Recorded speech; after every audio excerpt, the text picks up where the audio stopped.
अस्सलाम वालेकुम जनाब, मैं हूं फयाज़ महमूद और आप देख रहे हैं फयाज़ महमूद यूट्यूब चैनल। नाजरीन, लाहौर में पेश आए वाक़े की जावेद भट्ट जो तीफ़ी भट्ट का बहनोई है उसको कुछ दिन पहले मार दिया गया था, लेकिन अब पुलिस ने मेहनत करके तफ्तीश करके उसके कातिल का पता लगा लिया है और उसका कातिल मिल भी गया है। अब कौन है इस पे हम बात कर लेते हैं और आपको डिटेल्स इस केस की शेयर कर देते हैं। लेकिन आप सबसे रिक्वेस्ट ये है कि आप मेरे चैनल को सब्सक्राइब भी कीजिए, कमेंट भी कीजिए और अपना फीडबैक ज़रूर दीजिए ताकि हम अपने चैनल के कंटेंट को इम्प्रूव कर सकें।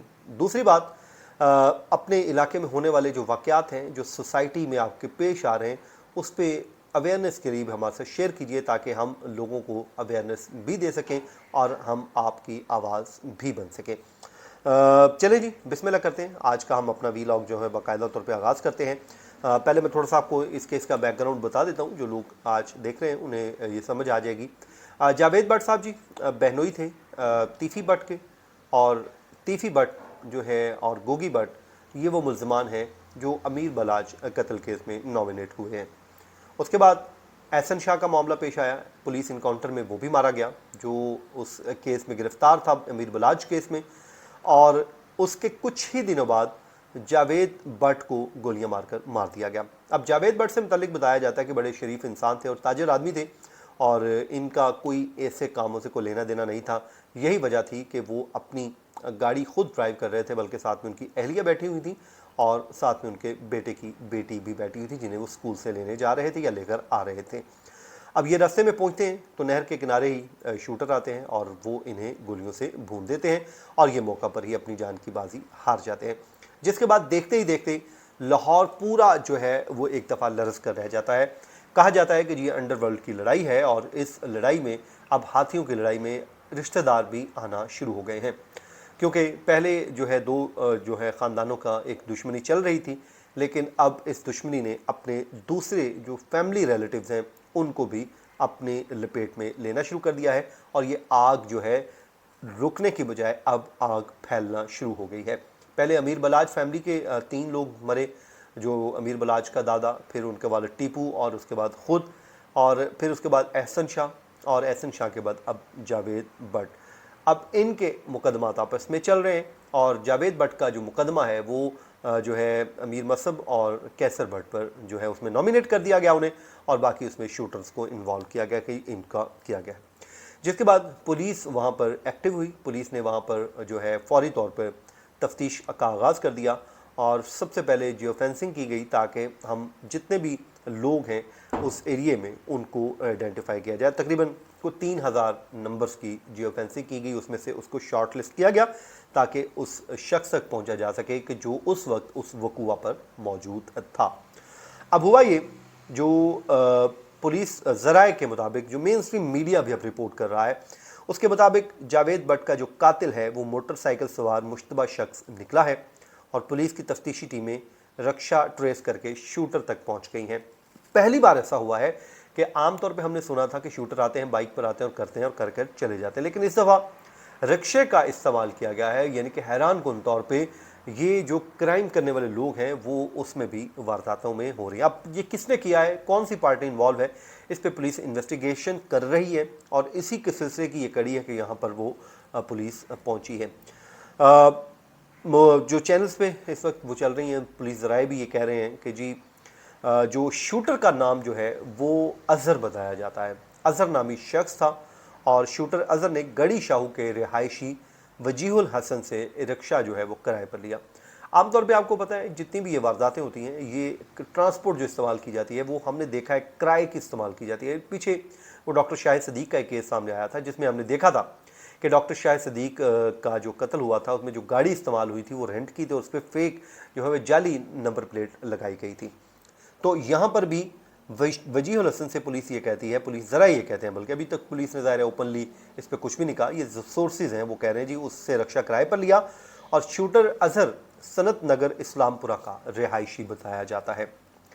अब शूटर रक्षा सांदा के इलाके में रक्षा स्टैंड पर वो कहते हैं जी खड़ा करता था और जावेद भट्ट के कत्ल से कबल रक्षा स्टैंड से 2 रोज़ कबल गायब हो गया था। ये वो तफसीलात हैं जो इस वक्त सामने आ रही है। अब तफ्तीशी टीमें क्योंकि इस पूरे मामले को तफ्तीश कर रही थी, उस कातिल तक पहुंचने की कोशिश कर रही थी कि उस शख्स तक पहुंचा जाए जो शख्स इस घिनौने खेल में मुलव्विस है। अब वो बताते हैं कि जी शूटर अजहर की तलाश के लिए अब छापे मारे जा रहे हैं पुलिस ने, और उसके घर वाले घर को ताला लगाकर कहीं रूपोश हो गए हैं। अब ये बहुत बड़ी डेवलपमेंट है इस केस में। लेट्स सपोज ये वही शख्स है, अभी तक ज़ाहिर है ये वो बातें हैं जो ज़राए से सामने आ रही हैं, कोई ऑफिशियली कोई वर्जन नहीं आया। अगर ये वही शख्स है, पुलिस उस तक पहुंच चुकी है, तो फिर पकड़ना कोई मसला नहीं है पुलिस के लिए। वो ये कहते हैं कि ना जी, वो कहते हैं ना कि बंदा कब्र में भी चला जाए तो पुलिस वाले बंदा ढूंढ लेते हैं।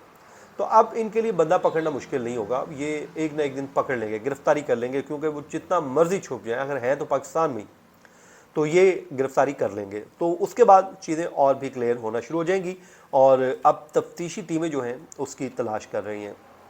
अब ये चीज़ अभी क्लियर नहीं हुई है, इस बात पे कोई अभी तक एविडेंस सामने नहीं आया कि शूटर अजहर ने किसके कहने पे जावेद भट्ट को मारा है, और इसकी गुत्थी अभी तक सुलझाना बाकी है। ये तो जब शूटर जब पकड़ा जाएगा अजहर, तो उसके बाद वो जब मुंह खोलेगा तो फिर बड़े बड़े नाम सामने आ सकते हैं, क्योंकि ज़ाहिर है ये एक मामला हुआ है तो वो कोई आम आदमी तो कर नहीं सकता, कोई देखना पड़ेगा कि इसमें कौन इन्वॉल्व है। ये जनाब 13 जो है अभी इसी माह ही ये वाक़या पेश आया था, जिसमें उसके बहनोई को मारा गया था, और पुलिस जो है वो कार्रवाई कर रही थी। थाना इशराक का इलाका बनता था, मुस्लिम टाउन का अंडरपास था, जहां पर ये कार पर फायरिंग हुई थी, जिसके नतीजे में मोहम्मद जावेद भट्ट मौका पर जाबाग हो गए थे, जबकि उनकी अहलिया फायर लगने से ज़ख्मी हो गई थी।